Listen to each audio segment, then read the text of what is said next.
That I make. The other thing that I've learned that I need y'all's help with tonight is I learned last week that Stephen sleeps during my class, and I didn't know that. That was news to me. So if y'all could just glance periodically, I think it will make him uncomfortable enough that. Hey, speaking of Matt teaching next week, should we bring in more chairs? You know, I was at Minute Maid last night, and they had standing room only, so I'm okay with people just coming in and standing up. I'm good with that. Did you take out a second mortgage to do that? I have a friend. I feel like I need to say that to people, because that's exactly, how do you preach and go to the World Series? I have a friend, okay? I can tell you I have not paid for a baseball ticket this year, so. But I mention that to you because I can still hear the buzz of the crowd in my ears tonight. So when I say to you, I can't hear you, I mean, like, legitimately, y'all will have to speak up when you weigh in tonight, because my ears are still ringing. I need you in Genesis 27. You would go there in your Bible. Genesis 27. And let's pray together. It's a blessing, Father, to be in your presence and with your people, and to be in your word, and to think about your servant Jacob. We pray that you would help us marvel at your story and to see the beauty and how the pieces are stitched together as we work together on that tonight. In Jesus' name, amen. So I'm going to put up our schedule real quick just to remind you of where we are here at the beginning of November. 1 month left to go, 3 classes counting tonight, with a text talk in between there, which means we have, after tonight, 2 remaining classes for us to work on Genesis. And so as I said, I'm out of town next week. Matt's going to be teaching class, and I'll cover whatever he doesn't cover. Is that a fair deal? I guess that's the way it'll work out. We'll see where I finish tonight, and then, and we'll divide at the end. But basically, folks, that is it. We're going to deal with Jacob and Joseph's story as we work our way through these 4 generations who get the Bible story started. As I mentioned to you already, the stories kind of overlap each other, so there's some subjectivity in the way that I've broken this out. But I think clearly, when you get to chapter 27, even though Isaac is still alive, Isaac is alive like all the way to chapter 35, okay? He is still around, but it is clear that he is in the background, right? If you read through this segment, this is a Jacob segment, even though Dad isn't going to die till we get to the end of it. And so that's why we identify him as the character here. Remember, too, as I was reading back through these stories, a lot of these are familiar stories if you grew up going to Bible class.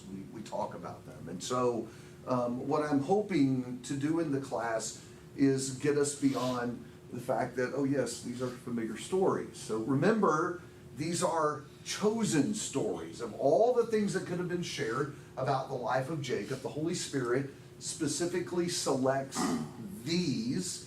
One of the things that I think has been clear is that these are promise stories. Are you with me on that? You know what I mean? They're connected back to Genesis 12 and the promises God made to Abraham as we're building the second ark, as we're working up to telling the story of Jesus. So we're looking as we go through for the promise connections. What do these have to do with the promises and the bigger stories, or the bigger story, I should say? Let me put in as an aside at this point. As we stitch them together, notice familiar themes and the way the stories parallel each other. What happened to Abraham oddly sounds a lot like what happened to Isaac. And what happened to Isaac, it looks like the same kinds of things are happening to Jacob. I don't think that's just a curiosity or, just coincidental. I think the stories are meant to sort of sound the same because the same kinds of things happen to them. That's one reason they're chosen. The other group of people we're thinking about as we go through here are the wanderers, remember? The people who are on the Exodus, because that's the time the book was written. And increasingly we've noticed there are things that seem to be chosen and placed because it would have been helpful to the Exodus crowd. And we'll work that in as well as we go through this tonight. So, with that quick reminder, let's start walking through the Jacob stories. And we'll begin in 27 with that familiar story, if you grew up going to Bible class, of Jacob and his struggle to rip off his brother's blessing. Remember that story? Gist of it is? Go ahead and say something now. Did y'all ever go to Bible class? Jacob pretends to be Esau to get his blessing. Jacob actually, Covers himself with hair. yeah, there's a whole, Deceives his father. yes, but who's really behind that? Mom. Rebecca finds out that a blessing is going to be given, and she helps conspire with her son Jacob to steal the father's blessing. And so when I grew up going to Bible class, I came away thinking, well, Jacob is a sneak, and his mom isn't a lot better. The bad guys, the villains in the story were Rebecca and Jacob, and who's the poor victim in the story? Esau and Dad. Okay. Isaac seems like the one who got taken advantage of here, and Esau's kind of a punk anyway, so we're not very sorry for him along the way. So anyway, by the way, did we anticipate this? That there would be this kind of trouble? Why? Because it told us before. Yeah, It back was in a struggle already. At chapter birth. 25, the kids were fighting before they were born, right?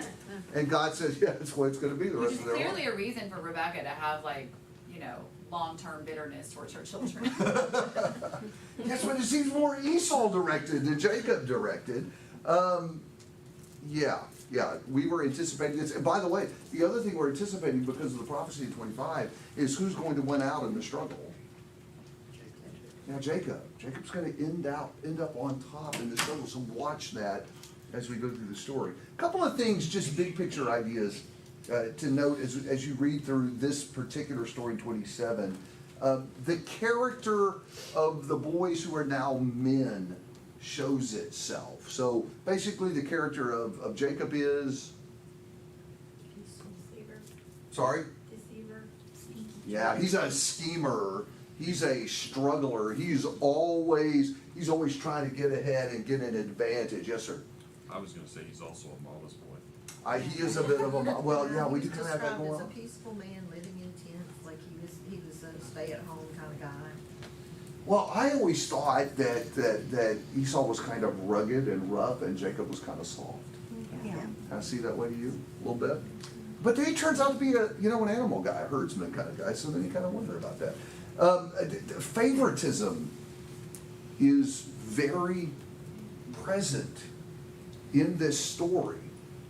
Watch for that, because that really impacts, that's the rest of Genesis. The favoritism winds its way through all the twists and turns of the rest of the Genesis story. The kids are going to learn it from mom and dad, and they're going to replicate it.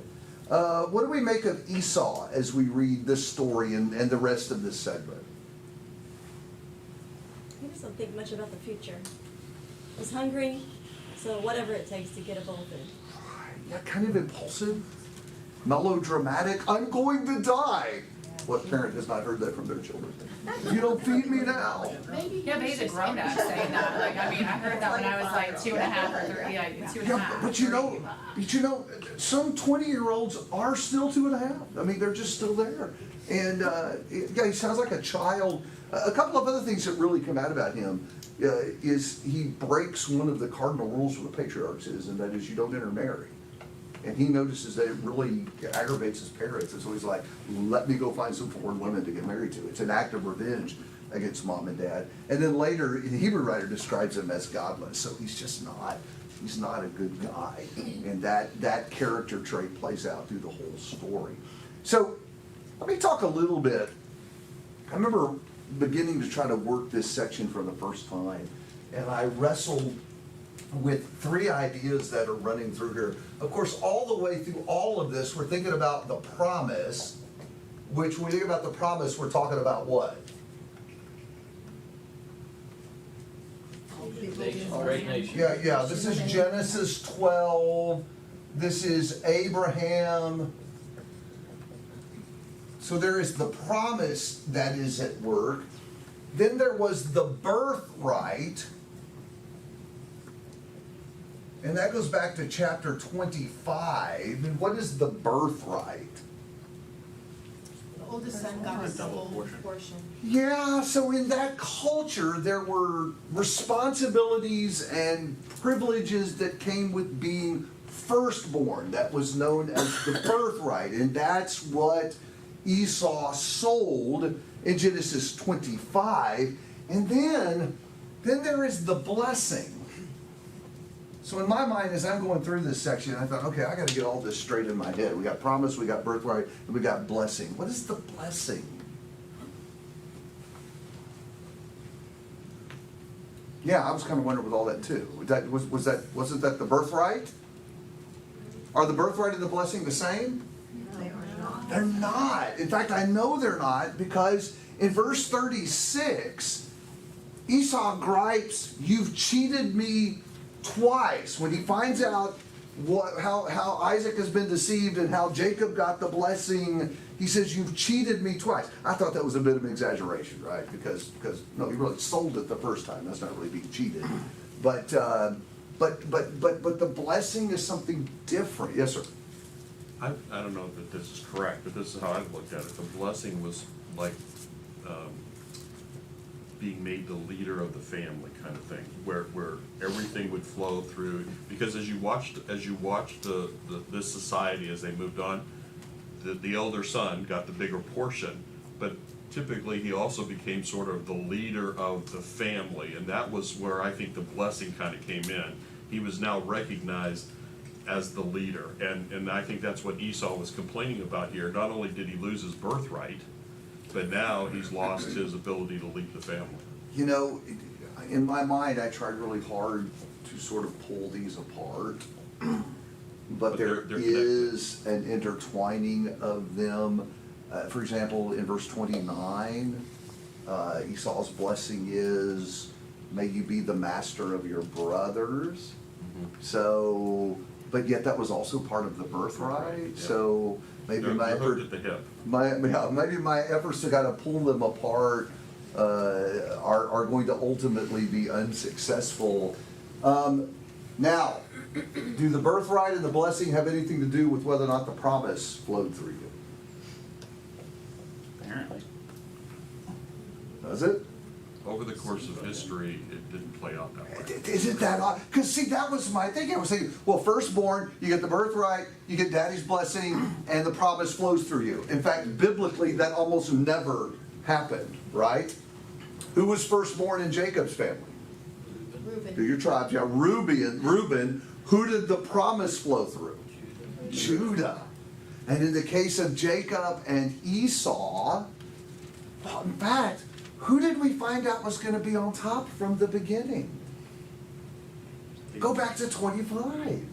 Before they're born.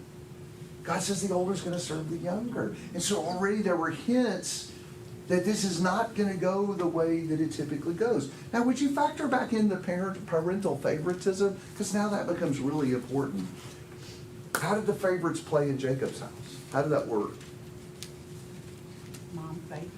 Esau Yes. was Jacob's favorite. Esau was Jacob's favorite. Isaac's favorite. I'm sorry. I messed you up. Isaac's favorite. And Jacob. Jacob is Rebecca. So you got Isaac and Rebecca, mom and dad, and mama loved Jacob, daddy loved Esau. So I think that's important because I think actually what's really happening in Genesis 27 is not a scheme by mama to get her favorite the blessing.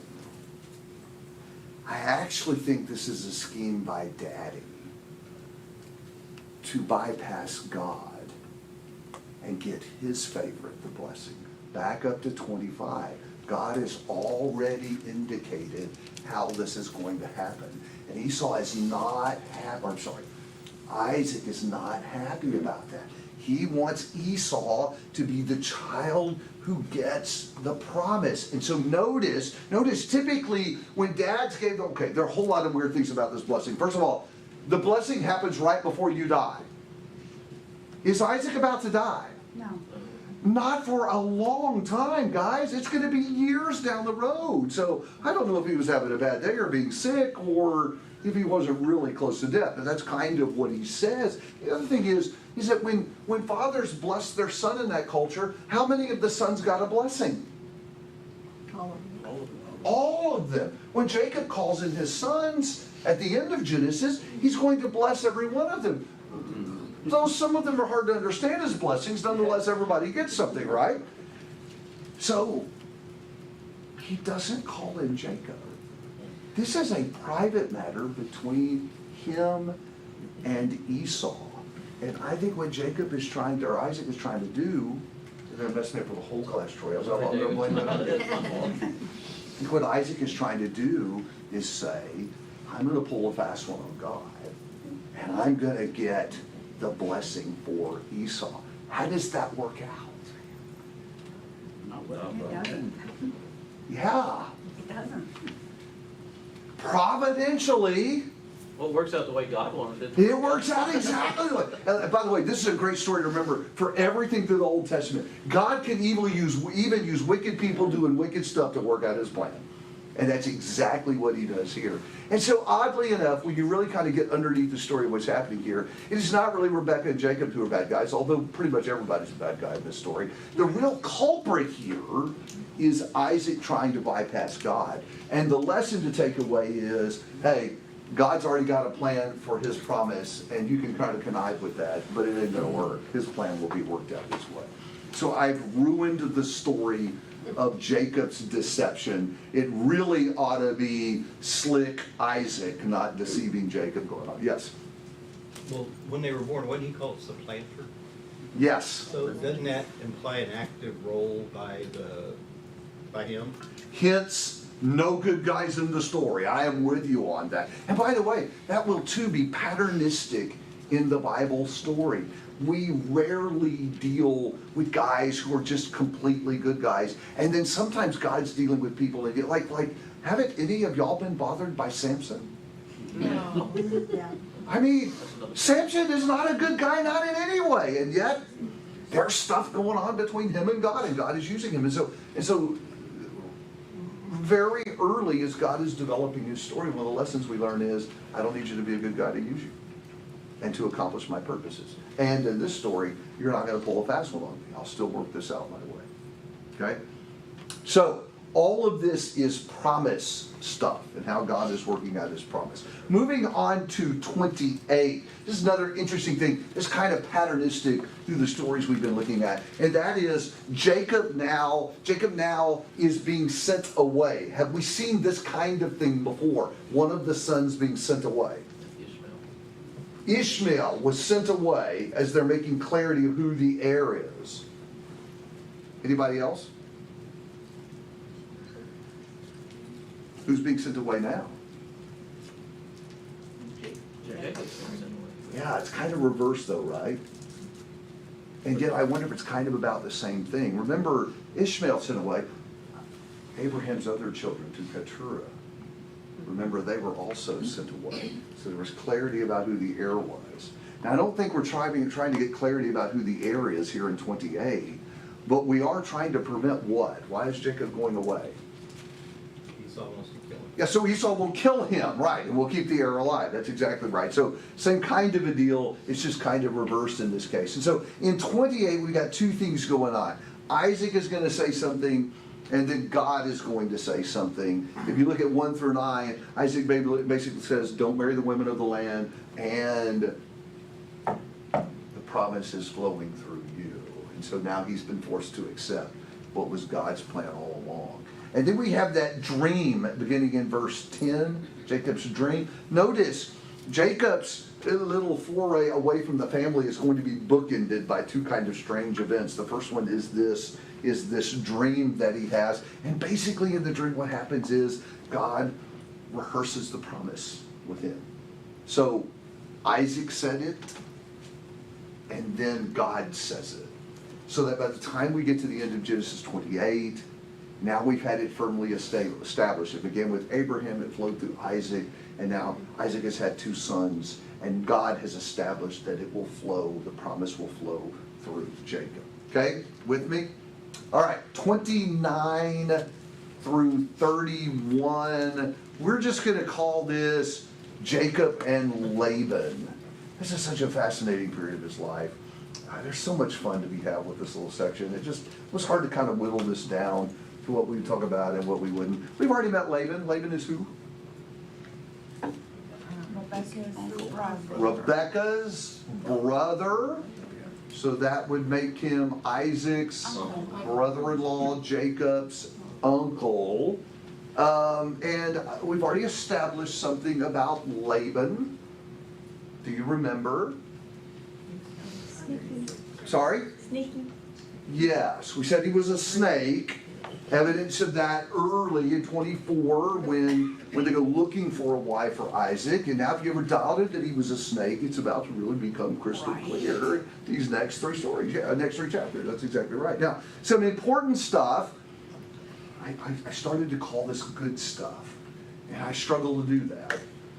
But some important stuff, promise related, happens during the Laban period of Jacob's life. Can you help me identify some of that? These 3 chapters, what's some of the important promise stuff that happens?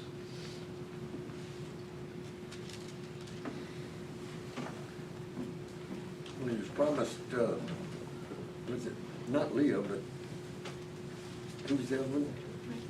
Rachel. Okay, so you're alluding to the fact he's gonna get married.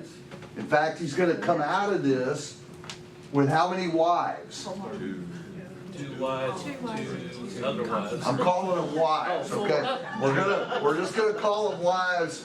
If y'all wanna have the whole multiple marriage discussion, we're gonna do it outside of class, because that's at least 4 classes, right? So wives times 4, and from the wives during this period, 12 sons. 12 sons, 1 daughter. It would have been easier just to spell her name. So we have kids that come out of all of this, right? And then the other thing that you'll notice in this section is that he prospers. By the time we're done, he is a really, really rich guy. By the way, think about the other stories. Same thing happens to Abraham, same things happen to Isaac. They prosper. Time he gets done, he's a very, very wealthy man. So that's kind of how his life develops during this period. There's also some really troubling things that happen to him in this period. Can you tell me about some of those? We'll just kind of skim through that. Well, his uncle, he's met his match and his uncle gets him to marry his first daughter before he marries the one actually he was supposed to marry.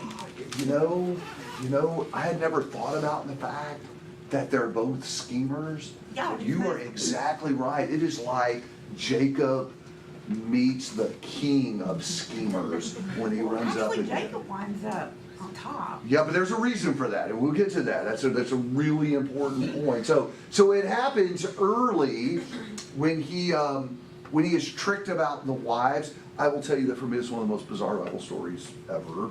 that he works 7 years to marry young, beautiful Rachel, and on the wedding night, Behold, it was Leah. Jeff's favorite passage in the Bible. If I had $1 for every time Jeff said to me, behold, it was Leah, I don't know why he's hung up about that passage, but he quotes that again and again. So actually, I think there's a little karma going on there, right? Yes. Under the cover of darkness, he is deceived. It's like, it's a parallel to like the whole thing they tried to pull. I think God's giving him his comeuppance and making it. I mean, God's a funny guy, like we Well, he gets a little taste of his own medicine, and he's deceived, and so he winds up. I want y'all to think about this. I want y'all to think, because this is just. I read this story and I think, what a train wreck this guy is. He ends up married to two sisters. Yeah, that'll go well. Nothing else needs to be said, right? But that's never not done because one is beautiful. One not so much. Only. One is beautiful. Okay, that's what we're gonna say about that. The other has good personality. Not even that, she didn't even seem to have that. Okay. There's nothing ridiculous. Actually, I will tell you. Y'all want a little advance notice, and you'll have to run with me because I'm going to put this out there and stick you with it. Leah winds up being the hero in this. That's the beautiful thing of this. In fact, so I'll steal this from you. So you don't have to say this. I've written a hymn about Leah. You've written a hymn about it. I won't ask you to sing it. But it's Leah that winds up buried with Jacob and Leah, right? So the struggle between the wives, the whole life, Leah ultimately wins that struggle, which is interesting. But nonetheless, so you have these two sisters. One is beautiful, married to the same guy, and then the other thing about this family is favorites. Always play favorites. So you would think Jacob would at least be smart enough to be fair in his treatment of these two sisters that he's married to, but no, he plays favorites. And so the animosity in this family just explodes, and then there's birth drama, right? Because it's a patriarch, and if it's a patriarch, we have to have birth drama. And in this case, what happens? Rachel can. Rachel is barren. Leah has kids, Rachel doesn't. You start trading maids and more wives, and they start reproducing. Wow, just crazy. And in the middle of all of that, what's the other problem he's dealing with? Huh? The fight over the sheep. Yeah, the whole Laban factor. Yeah. I mean, he can't go to work during the day because he's dealing with the snake, and he comes home and he's dealing with the two battling sisters. You wonder why the guy didn't walk off into the desert and never come back.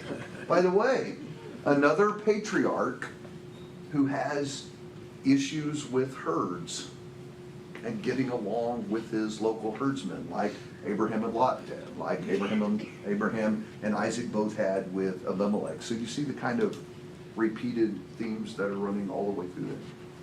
So interesting segment as his life begins to come together here. Connection to the promises, I think, is present through these three chapters, especially what promise is getting work in this segment. Think about that. What promise to Abraham is getting some major advancement in this segment. The nation promise, that's right. Because think about how the nation promise has been teetering like on one person not dying, right? We needed Abraham not to die because he didn't have an heir for a long, long time. And that played out. And then he had a son with Sarah. And then for a while, it was just like that until finally, well, we have two, Jacob and Esau. But now 12 sons who are going to become The 12 12 tribes of Israel. That's exactly right. So the foundation stones of the nation are born in this segment of Jacob's story. The other promise I see at work here is that blessing or work promise, a blessing and curse promise that we talked about earlier, that I said is more prominent than we realize, because Laban discovers he needs to keep Jacob around, because with Jacob around, what happens for him? He gets rich. He gets rich. Gets Yes, blessing. everything he touches prospers. Because I will bless you. That was one of the promises. And Laban sees that. And so when Jacob gets ready, though Laban is kind of weird about that, instead of being really nice to Jacob like Abimelech did to his father, he kind of harasses him and gives him a hard time and manipulates him to get him to stay. When Jacob finally does leave and Laban's mad and comes after him, what does God say? leave him alone. Yeah, don't mess with him or it will be bad for you. The one who curses you, I will curse. And so the blessing curse promise, I think, is playing through this part of the story.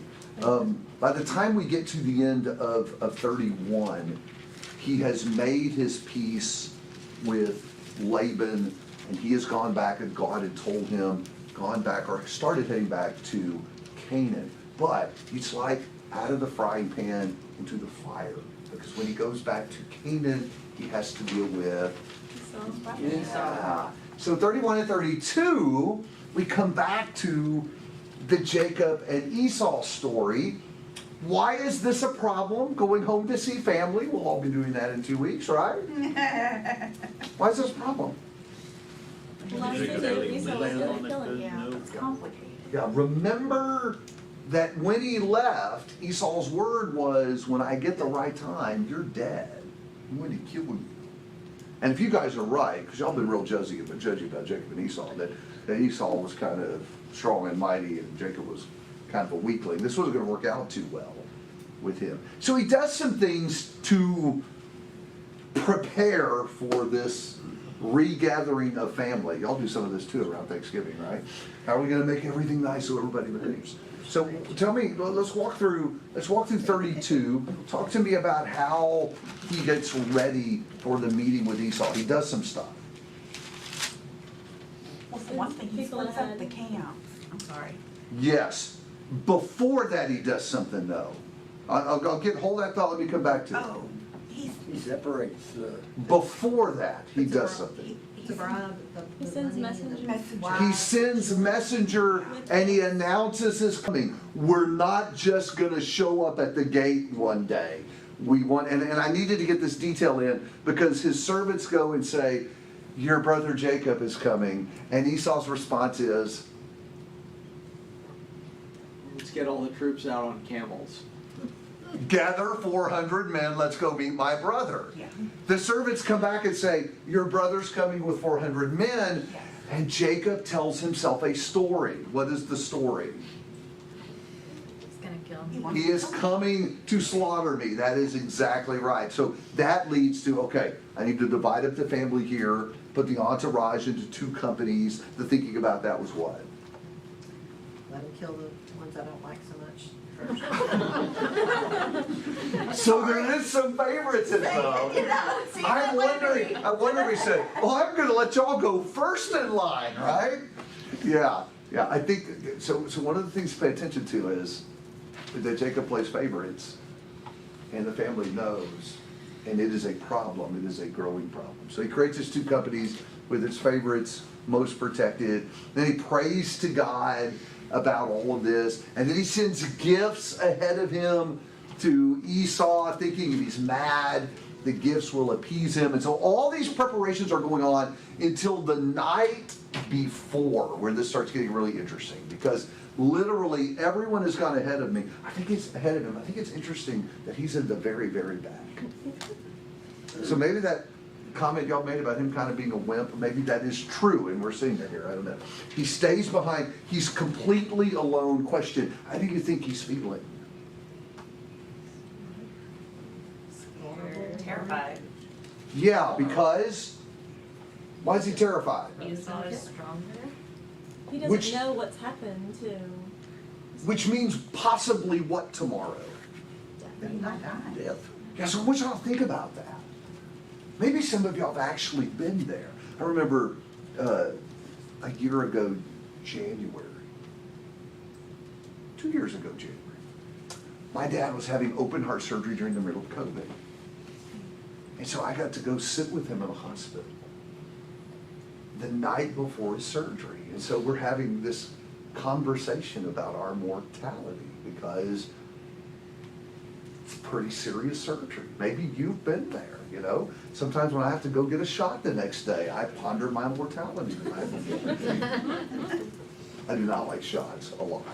So anyway, that's what he's doing in the night. He is wrestling with his anxiety and what's coming. And sometime during the night, he is set upon by someone that he fights with all night long. Doesn't the story just get weird? It's like, was he drinking or something? What was going on? This is just such a bizarre, wild story. And so they struggle together all night long until whoever it is that he's fighting with touches his thigh, and suddenly he can't move anymore. You'll have to decide what you think about that. I don't think that this was, some intense wrestling and his hip got dislocated. I think a miracle performed. And evidently, Jacob picks up on the fact that this is someone special along the way. And so the guy says, let me go. And he says, not till you bless me. And what does the guy do instead of blessing? He renames it. Yeah, he changes his name. Because they're always changing names in the Bible. Isn't that interesting? He changes his name. And so then Jacob asks the guy his name. The guy didn't give him an answer, but instead he gives him a blessing. So once again, notice Jacob is struggling for a blessing. That just seems to be the story of this whole life. So it is a weird story to start with. And then God saved it for us. So I'm thinking, what in the world does that mean? So what question do you have when you read that story about this struggle? Why? What was the purpose of it? What else do you wonder about? Metaphorical. Israel- Sorry? Metaphorical. Israel's gonna struggle, Jacob, Israel is Yeah, gonna struggle. yeah. Let me hold on that. There are other curiosities. What other questions would we have about the story? How did God become a man or put on a man to? Why say it's God? Well, This version does. some versions say that, some say. So who is he struggling with? And that's actually a mystery. Who else would he be asking to bless him? Like, he must have thought it was God, like, why would he be asking for a blessing? Or someone special anyway, not just an ordinary man, although in verse 24 he's called a man, whoever this is. But verse 30 seems to indicate that Jacob believes it's God. I agree with you about that. But if it is God, I'm sorry, if God and I get in a wrestling match, it's not gonna last very long. But wait, because Hosea says, I don't think y'all have enough to concern yourself with. Because when Hosea retells the story, Hosea says it's an angel. So, one thing that bothered, I don't know if that's the right word. One thing that is interesting to me is Jacob is not in character here. Everything we have seen about character is he hides, he averts, he puts other people in front of him, he doesn't want to fight, everything that we've seen about him up to this point is everything about avoidance of conflict. And yet in the story, he goes head to head with this, whoever it is, all night long, and refuses to give up until he gets what he wants. Completely out of his character. Or is it? Or is it? Or is it? He wrestles for the blessings, doesn't he? And he's after that here? Yes, sir. Well, two things. You have the men that visit Abraham, and Abraham carries on a conversation with them. And the second thing is maybe this Esau thing was a come to Jesus moment for him, where he changes his character and outlook on life. You are pressing me forward, and that's good because I want to talk about what I think the point of the story is. I do think whoever this is shrouded in a bit of mystery. I lean toward the angel of the Lord, and I will leave you to wrestle with what you think it is.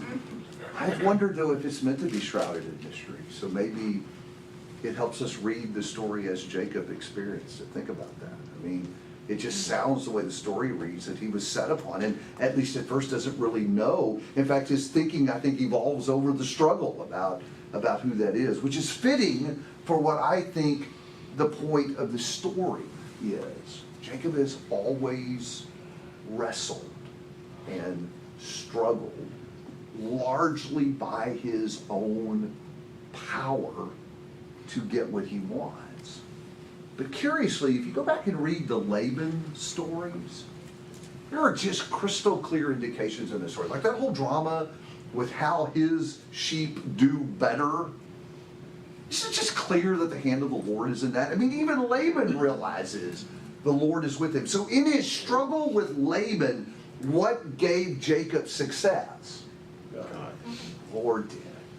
And so I think the whole incident He's sort of meant to communicate, you have wrestled your whole life. What you need to do is learn to let God wrestle for you, to depend on Him, to let Him fight the struggle rather than depending on yourself. I think he's figured that out. And I think the lesson that God is trying to teach him here is remember your lessons from Laban, and they're going to help you with what you're facing. Did you want in on that? Yeah, I just kind of want to like say the same thing in a different way. If you look at all of this story up till now, and even going into Jacob's sons and what they'll face here, you have this constant reminder that Israel, you people that are wandering around in the wilderness right now, Israel, you didn't get here because of yourself. You didn't do anything to deserve to be here, and in fact, most of the things that you've done were kind of crummy, right? Like, so really the only reason that you're in this situation is because of who God is, not because of who you are. And over and over and over again, we see that. Yeah. You know, we have even the oldest is always being usurped by the younger. I mean, you know, Ishmael, Esau. We mentioned earlier, you have Joseph will usurp all of his older brothers. You know, Judah usurps. You know, yeah. It doesn't pay to be the oldest son ever in this whole thing, and it even goes all the way back to, you know, Cain and Abel, right? And it's this constant retelling of the same story. You didn't get here because of yourself. You got here because of me. And so think about the wanderers. Remember, I told you we need to keep thinking about the Exodus people who read this, who are coming out of the wilderness into Canaan. Jacob's coming out of the wilderness into Canaan.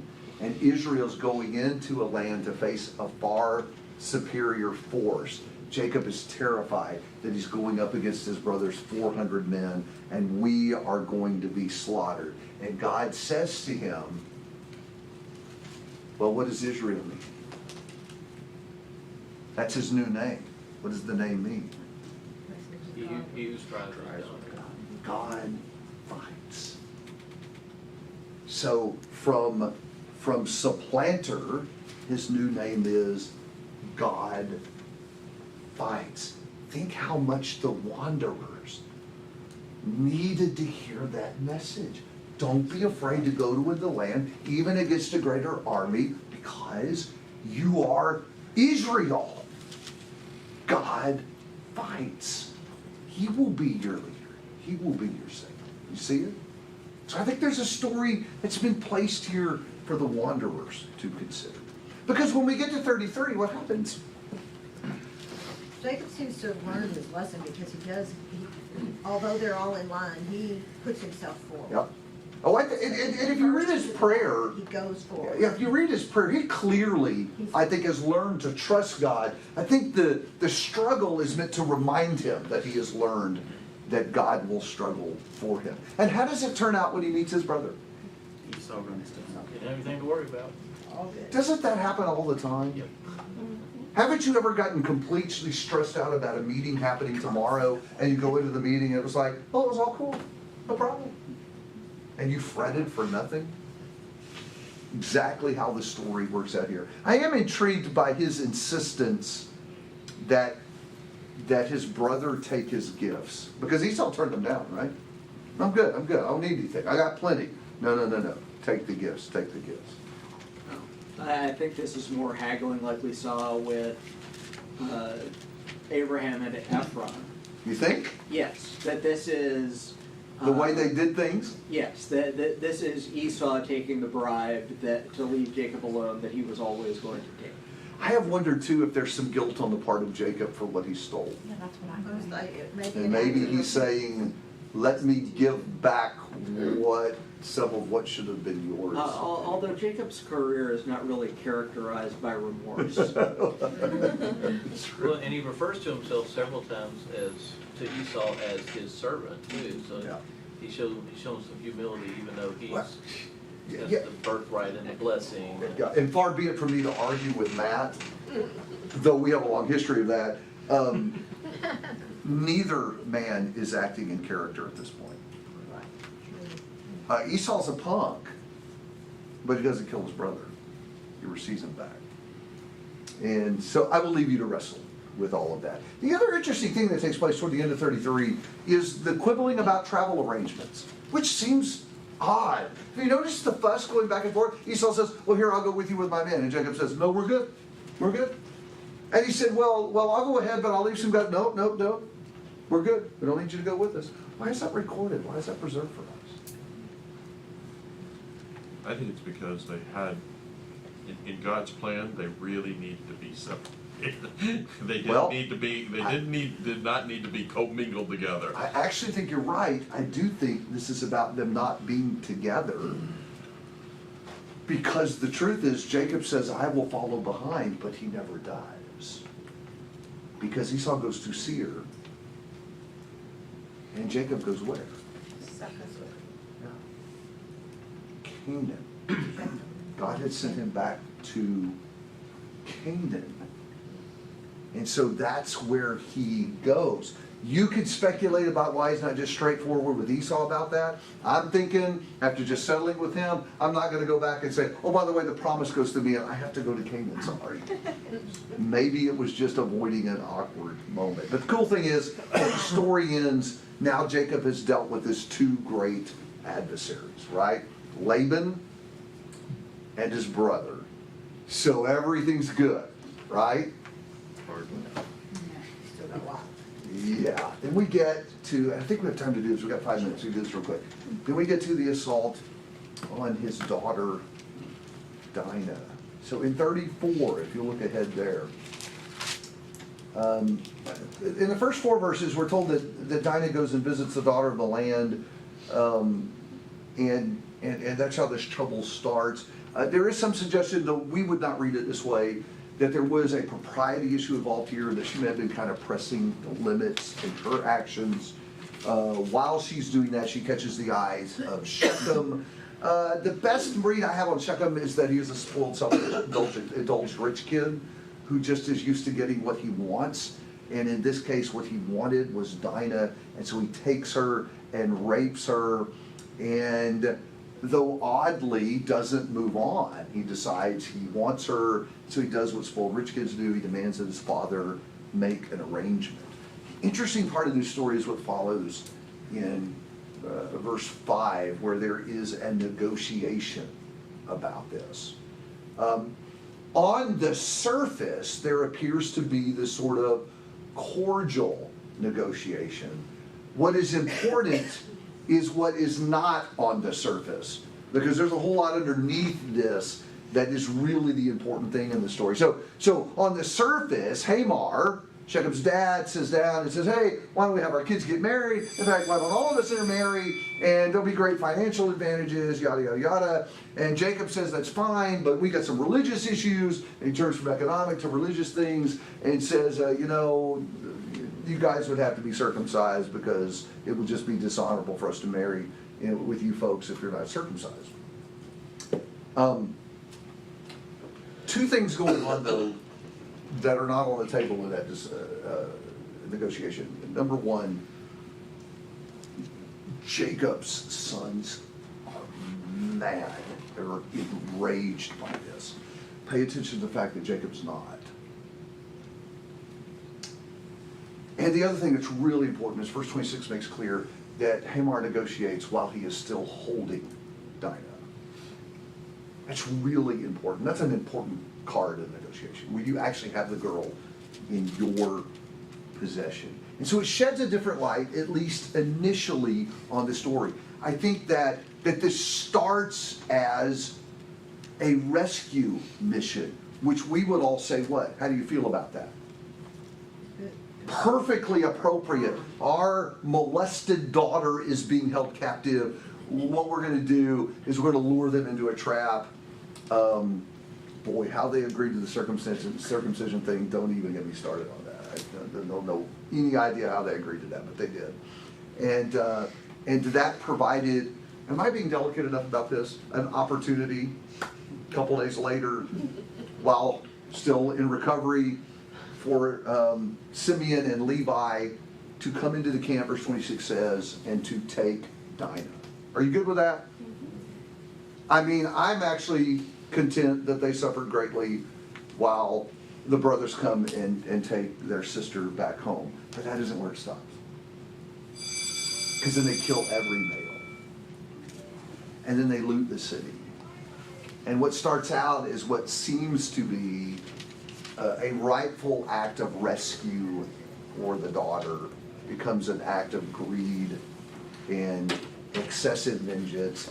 The interesting thing in the aftermath of this, and this is the part I want you to see, is it really exposes the divide that's taking place in this family. When Dinah is taken, verse 5 specifically says that Jacob says nothing about it. And the brothers, they are outraged, right? And when Simeon and Levi go and rescue her and then kill all the people, Jacob is angry about that, but why is he angry? Now we can't stay here. You're going to make trouble for me with the people of the land. Okay, are any of y'all getting bothered about this? What should Jacob be mad about? Why are you not upset about your daughter? In fact, listen to Just said he has to move. listen to the language of verse 31. The brothers talk about our sister and not Your daughter. what do you hear? His family is divided because of Jacob's partiality. And there is a deep-seated resentment here because of that. Why is that important? Why are we emphasizing that? It's only gonna get worse. That's the rest of the story, folks. Is your mind flashing forward to who? Joseph. Joseph. Whose kid is Joseph? Rachel's. The favorites, right? Favorites. Yeah. And Benjamin. Benjamin can't go down to Egypt, right? The family division is still there that will lead to Joseph's being sold into slavery and the family ultimately ending up, by the time the story's over, down in Egypt. So all this little stuff that's happening along in here, there are messages here about what's going on in the family because that maps out the rest of the story for us. So, Matt, chapter 35, right? Yeah. I'll let you pick up there. And go as far as you want. Okay. Or not. Preferably get out of 35. We will discuss. And so what I would encourage you guys to do is to be thinking ahead. I'm sure he'll get at least a little bit into the Joseph story. So 35, 36 was some of the reading for today. Look on ahead into Joseph's story. I'm sure he'll cover 38. Yes. Yes. Yeah. Read at least 35 to 38 for next class, and then we'll finish with Joseph in our final class. Thank y'all.